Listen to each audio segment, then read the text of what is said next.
Philippines के लिए चावल आयात मजबूरी है क्योंकि ये देश अपनी खपत के मुताबिक चावल का उत्पादन नहीं कर पाता है। चावल आयात के मामले में फिलीपींस दुनिया में पहले नंबर पर आता है और अब उन खबरों पर एक तरह से विराम लग गया है जिसमें कहा जा रहा था कि फिलीपींस फिर एक बार चावल आयात पर बैन लगा सकता है। दरअसल फिलीपींस के agriculture secretary Francisco Tiu Laurel junior ने हाल ही में मीडिया से बातचीत के दौरान इस बात को कहा कि चावल के इंपोर्ट पर कोई बैन नहीं लगने वाला है क्योंकि देश को सूखे महीनों से पहले बफर स्टॉक की आवश्यकता है। उन्होंने कहा कि नवंबर और दिसंबर में एक बड़ा अल नीनो आ रहा है और हमारे पास दिसंबर और अगले साल जनवरी, फरवरी, मार्च, अप्रैल के लिए चावल का स्टॉक होना चाहिए। उन्होंने बताया कि फिलीपींस द्वारा 4 अगस्त तक 3.3 मिलियन मीट्रिक टन चावल का आयात किया गया है। साथ ही उन्होंने जानकारी दी कि हर सप्ताह इंपोर्ट वॉल्यूम पर नजर रखी जा रही है। अब फिलीपींस द्वारा चावल आयात को जारी रखे जाने को एक्सपर्ट्स फिलीपींस के पिछले साल के रुख में एक बदलाव को दिखाने वाला बताते हैं।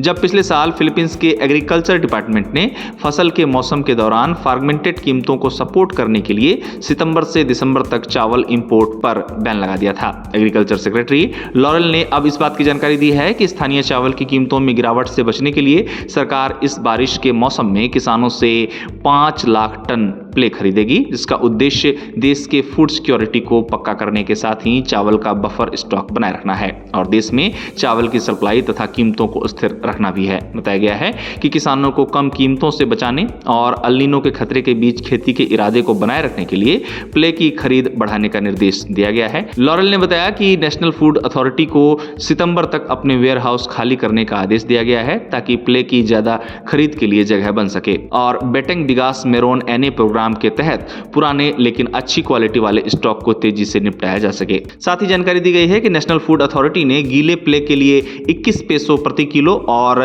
सूखे प्ले के लिए 25 से 27 पेसो प्रति किलो की न्यूनतम खरीद कीमत तय रखी है। फिलीपींस में प्ले की खरीद को लेकर यह भी जानकारी दी गई है कि इस साल प्ले की खरीद के लिए 20 मिलियन पेसो दिए गए हैं, जो पिछले साल के 9 बिलियन पेसो बजट से दोगुना से भी ज्यादा है। बताया गया है कि फिलीपींस से दूसरी तिमाही में प्ले का प्रोडक्शन 5.7% बढ़कर 4.62 मिलियन मीट्रिक टन हो गया, जो एक साल पहले 4.37 मिलियन मीट्रिक टन था। हालांकि यह पहली तिमाही में 0.6% घटकर 9.02 मिलियन मीट्रिक टन रह गया, जो पिछले साल 9.07 मिलियन मीट्रिक टन था। साथ ही लॉरेल द्वारा बताया गया है कि 5% टूटे चावल पर 50 पेसो प्रति किलो की प्राइस कैप की अभी जरूरत नहीं है। आपको बता दें कि इसके पीछे लॉरेल ने स्थिर मार्केट प्राइस का हवाला दिया है। उन्होंने चावल इंपोर्टर्स से लोकल चावल इंडस्ट्री को सपोर्ट करने के लिए 5% टूटे चावल की शिपमेंट को कुछ समय के लिए रोकने की सरकार की अपील को दोहराया है। गौरतलब है कि फिलीपींस चावल का आयात लगातार कर रहा है। फिलीपींस ने पिछले साल कुछ महीनों के लिए चावल आयात पर पाबंदी लगाई थी,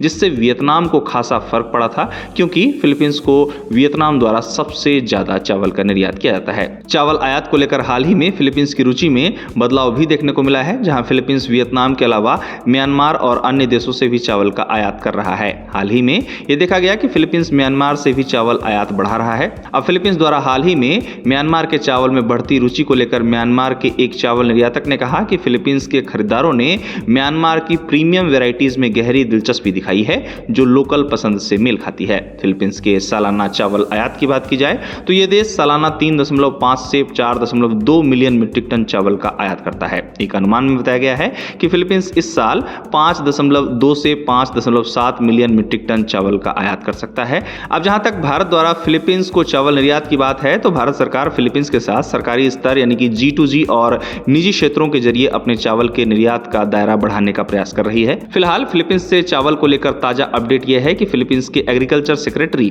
फ्रांसिस्को टीयू लॉरेल जूनियर ने हाल ही में मीडिया से बातचीत के दौरान इस बात को कहा है कि चावल के इंपोर्ट पर कोई बैन नहीं लगने वाला है क्योंकि देश को सूखे के महीनों से पहले बफर स्टॉक की आवश्यकता है।